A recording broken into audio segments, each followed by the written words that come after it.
Доброе утро, добро пожаловать в Москву. Спасибо большое, что приехали, и спасибо за фрагменты, которые нам вчера продемонстрировали. Первый вопрос.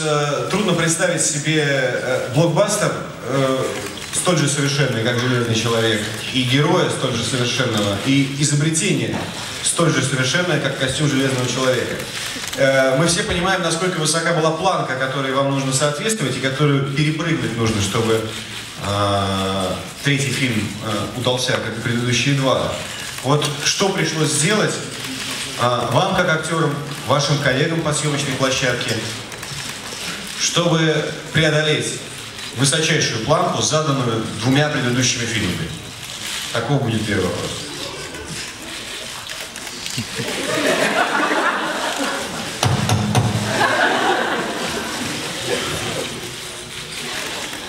Sorry about this. What channel? We worked this out earlier. So, channel 1 or 2? 2. Thank you. Sound check. Yeah, thank you. 1, 2, 1, 2. Thank you. No, but don't worry, I can improvise. iPad пониже можно?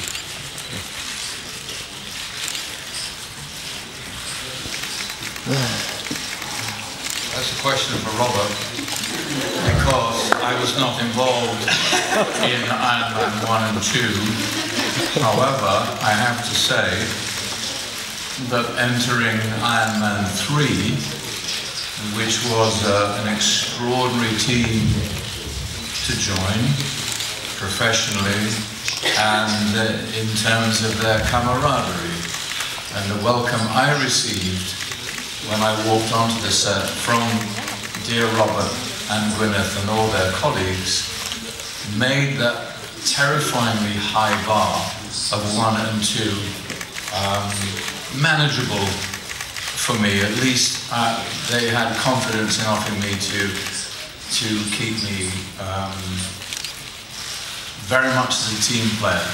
So my experience with 3 was made very enjoyable and exciting and stimulating simply by the welcome that team number 1 and 2 offered me on my ride. It's no secret these genre movies are only as good as the bad guy,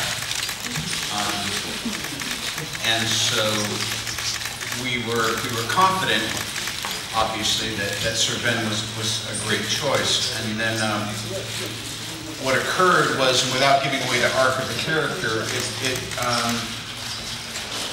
it required kind of transcending the typical, even well-done bad guy arc, and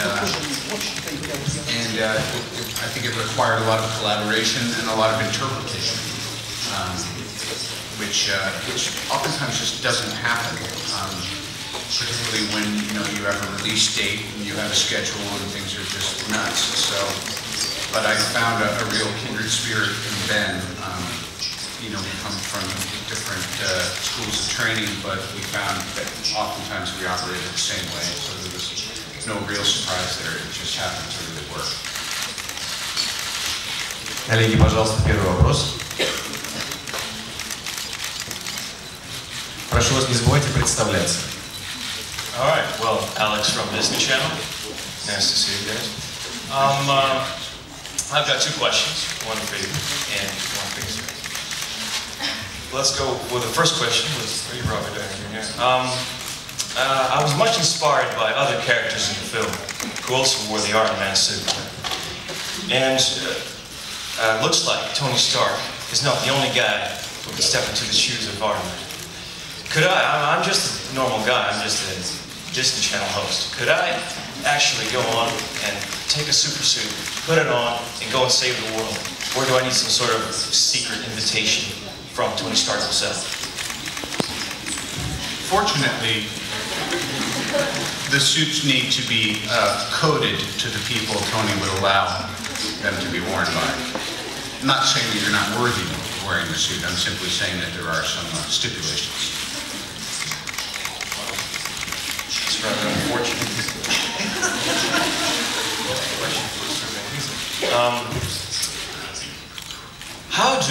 I was always bothered by this question.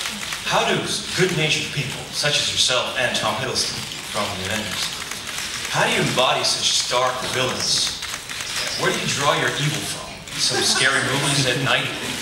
Where is it coming from? This pure evil. I'm sorry to spoil your morning, but I'm actually going to answer your question seriously. The last thing an actor must do when approaching a role that's been so skillfully created as the quote-unquote baddie is not to play evil, but to remember that all the bad guys in the world have a sense of rightness and righteousness. They truly believe that their way is the true path.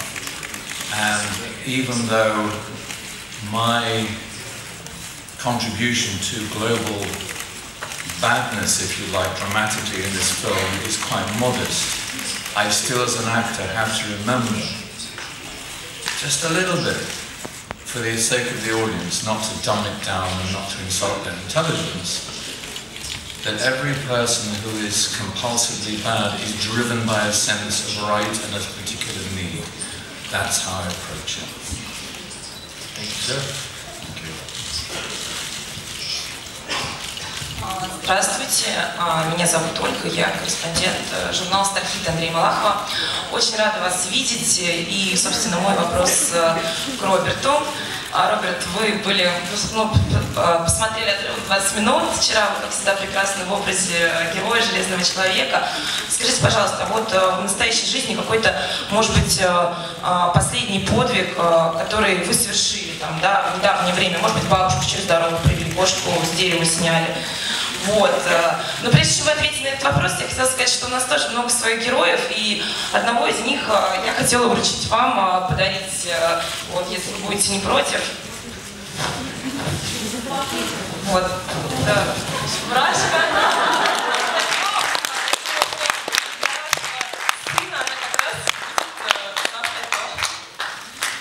Она поет.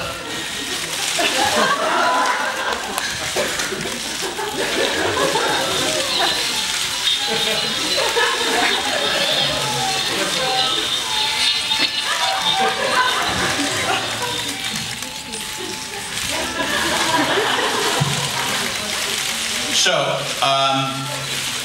excellent question. My last heroic act was an emergency diaper change.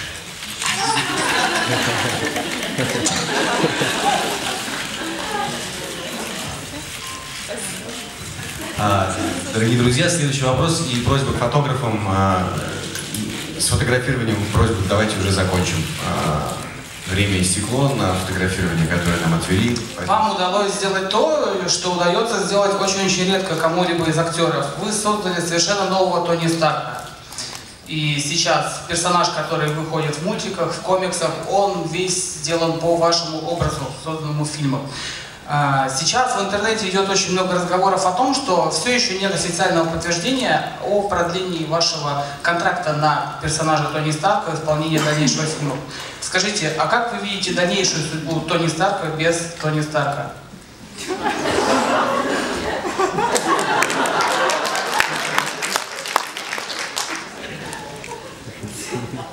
I just feel it's funny because I'm so happy to be meeting up with Sir Ben here, and I've been traveling kind of from the east to the west. And the only thing I can say about the franchise and my co-workers and the experience of playing Tony is this time around, for some reason or other, it took a while to catch up with me. I'm just feeling an immense kind of gratitude.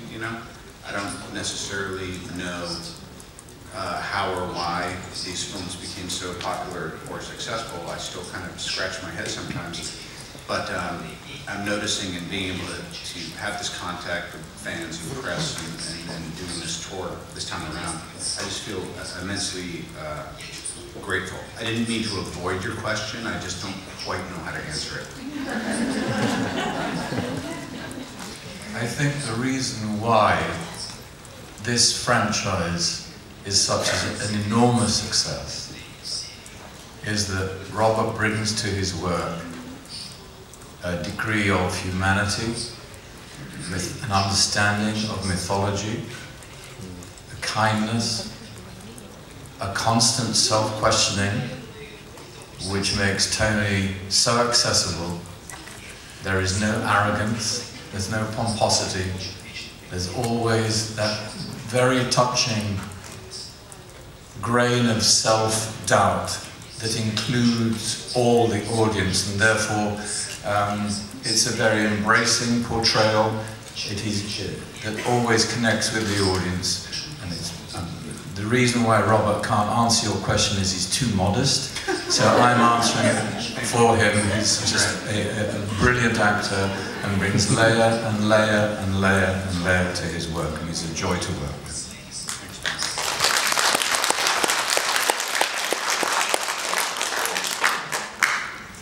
Следующий вопрос, прошу вас. Здравствуйте, Юлия МТВ. У меня такой вопрос к Бену, скорее, наверное. Все мы знаем, что вышло две версии «Железного человека», ну, в общем-то, немножко отличающихся, европейская и китайская. Вот интересно было бы услышать, ну, может быть, не раскрывая сценария, причину такого разделения. И вопрос к Роберту. Расскажите, пожалуйста, какой-нибудь интересный случай с площадки.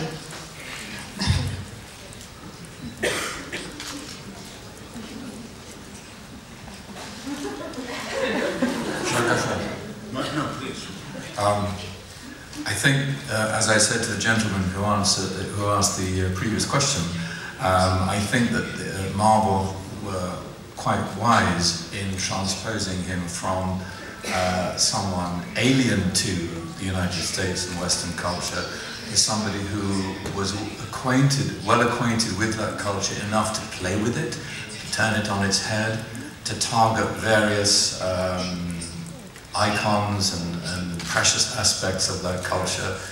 And I feel that their thinking was that if we make him too alien, you can actually just dismiss him as a baddie, which is what I wanted to avoid, and I think the producers wanted to avoid. So rather than make him alien, we decided, alien in the sense of foreign, it was decided to make him Western and therefore more of a threat from within than a foreign threat from without. It certainly made it much more playable to me because I can't speak Chinese.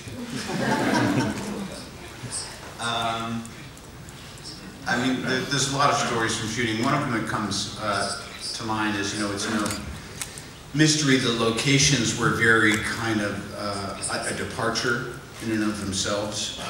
Shooting in North Carolina and shooting in Miami, and the locations for the film were a little bit different. And for instance, we have winter scenes in this movie that we had to pile fake snow in the middle of a North Carolina town when it was 90 degrees out at night. So we had just like melting snow everywhere, and we're wearing all these warm weather clothes. We would never have that problem in Russia. Hi, Dmitry Panchenko from Audi Russia on Facebook.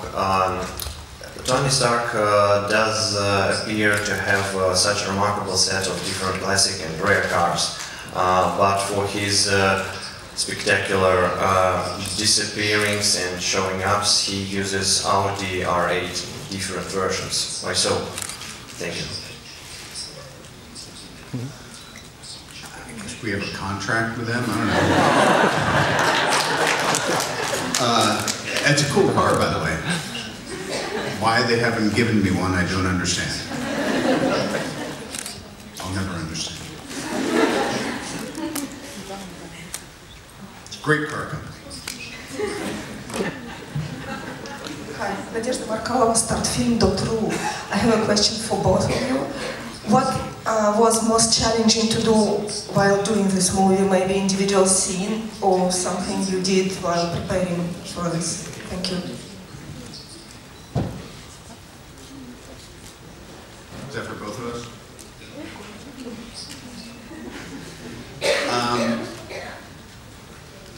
I just have to show up again and remember the character I've been playing for a while. I think, people who have seen this film in its entirety so far, there's a very clever arc to Sir Ben's portrayal. And I think actually, again, you know, the third time you make a movie is usually when you make the bad version of the movie.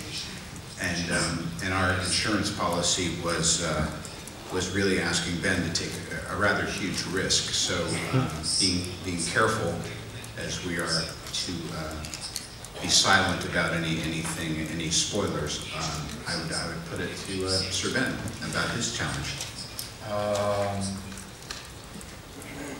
Spoiler alert, don't worry, I'm not going to spoil anything, but I think I actually love acting. I really do. And whenever I'm asked what was challenging, I never think of it as a challenge. It's such a beautiful way of life. And storytelling is such a, if one's blessed, as I am, to keep such great company, it can be a very elegant and very life-affirming profession to be in. So I suppose first I used to bless my good fortune every day for being with such a great team. And secondly, thanks to working with Shane Black, I tried very hard to stay within the moment. Theatre, as you all know, coming from a great theatrical tradition, is the integrity of the whole event, whereas filming is the integrity of the moment, and you have to stay within those tiny moments between action and cut, fully and totally. I don't find it challenging, I find it thrilling, but I hope that answers your question.